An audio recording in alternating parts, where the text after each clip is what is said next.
ये विकास बराला हैं, बीजेपी के राज्यसभा सांसद सुभाष बराला के बेटे। इन पर एक आईएएस अधिकारी की बेटी का यौन उत्पीड़न करने और उसे किडनैप करने की कोशिश करने का आरोप है। लेकिन अभी खबर ये नहीं है, खबर ये है कि विकास को हरियाणा सरकार ने अपना सरकारी वकील नियुक्त कर लिया है। 18 जुलाई को जारी एक सरकारी नोटिफिकेशन के मुताबिक अब वो हरियाणा सरकार के असिस्टेंट एडवोकेट जनरल यानी एएजी बना दिए गए हैं। यानी अब वो कानूनी मामलों में सरकार का पक्ष रखेंगे और राज्य सरकार को कानूनी सलाह भी देंगे।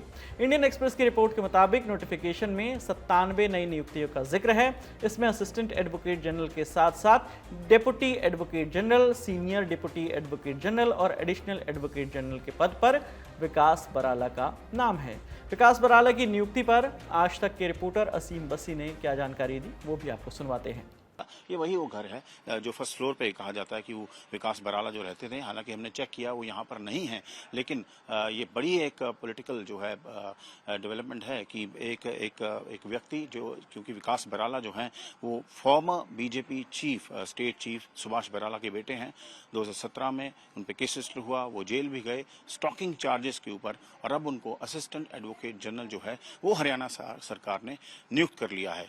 विकास बराला के केस की बात करें तो 5 अगस्त 2017 को आईपीसी की धाराओं के तहत उन पर और उनके एक दोस्त आशीष पर केस दर्ज हुआ था। उन पर धारा 354D यानी पीछा करना, धारा 341 गलत तरीके से रोकना, धारा 365 यानी अपहरण का प्रयास और धारा 511 के अलावा नशे में गाड़ी चलाने के भी आरोप लगे थे।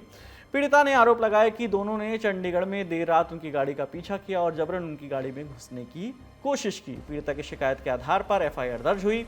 9 अगस्त 2017 को विकास और आशीष को गिरफ्तार कर लिया गया। उसी साल अक्टूबर में आरोपियों के खिलाफ आरोप तय कर दिए गए थे। उस दौरान विकास कुरुक्षेत्र विश्वविद्यालय से लॉ की पढ़ाई कर रहा था और उसके पिता सुभाष बराला हरियाणा भाजपा के अध्यक्ष थे। हरियाणा में तब उनकी पार्टी की ही सरकार थी। विकास पर आरोप तय होने के बाद उसे चंडीगढ़ के बुड़ैल स्थित मॉडल जेल में रखा गया था। साल 2017 के दिसंबर महीने में विकास ने हाईकोर्ट से कुरुक्षेत्र विश्वविद्यालय की परीक्षा में बैठने की परमिशन मांगी। कोर्ट ने उसे अनुमति दे दी। इस बीच विकास को जनवरी 2018 में पंजाब और हरियाणा हाईकोर्ट से जमानत मिल गई। मुकदमे की अगली सुनवाई 2 अगस्त 2025 को होनी है, लेकिन इससे पहले विकास को असिस्टेंट एडवोकेट जनरल नियुक्त कर दिया गया है। उस नियुक्ति पर तमाम प्रतिक्रियाएं भी आई हैं। पहले जानते हैं कि पीड़ित लड़की के पिता ने क्या कहा है। इंडियन एक्सप्रेस से बातचीत में उन्होंने कहा कि ये कोई ऐसी बात नहीं है जिस पर मैं या मेरी बेटी टिप्पणी करे। ये सरकार को देखना है कि वो किस प्रकार के लोगों को नियुक्त करते हैं या नहीं करते हैं। मामला अभी भी चल रहा है, जो दुर्भाग्यपूर्ण है। हमने न्यायपालिका पर बहुत भरोसा किया था, लेकिन दुर्भाग्य से 7 साल हो गए और अब तक बचाव पक्ष का गवाह पेश नहीं हुआ है। वहीं इस पर हरियाणा बीजेपी के मंत्री रणवीर गंगवा ने कहा कि हर बात पर आवाज उठाना तो विपक्ष की आदत बन गई है। बाकी भारतीय जनता पार्टी की सरकार में सभी नियुक्तियां ट्रांसपेरेंट तरीके से होती हैं। ये बड़ा ट्रांसपेरेंसी के साथ है, बाकायदा से एक कमेटी बना करके और कागज पत्र चेक करके उसके बाद में सिलेक्शन जो है वो की जाती है।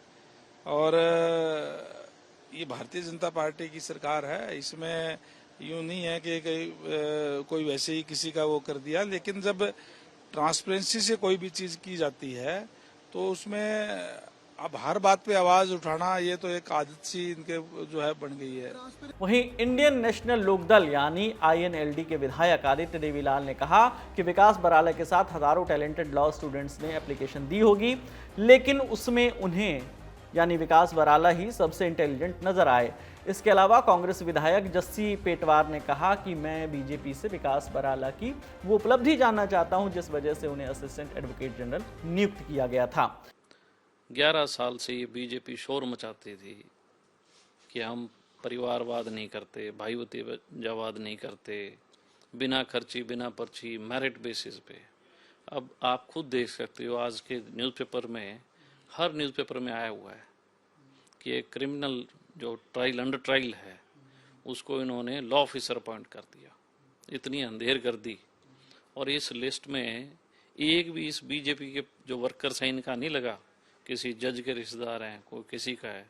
तो टोटली जो इन्होंने इसमें लॉ ऑफिसर्स लगाए हैं वो सारे के सारे सिफारिशी, और लोगों को ये इनका एक बहुत बड़ा एक फार्मूला है कि ये लोगों को कहते हैं कि आप एप्लीकेशंस दो।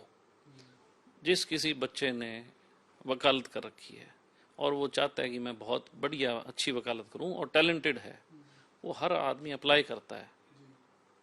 तो इतनी हज़ारों एप्लीकेशंस आई, उसमें ये बराड़ा, विकास बराड़ा ही इंटेलिजेंट था, बाकी तो सारे नलायक ही निकले थे।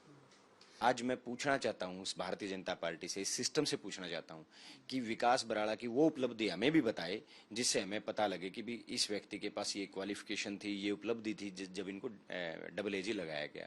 और केवल ये नहीं, ऐसे बहुत सारे लोगों को लगाया गया है जिनकी केवल एक उपलब्धि थी, या तो वो भारतीय जनता पार्टी के किसी नेता के बेटे हैं या किसी के रिलेटिव्स हैं।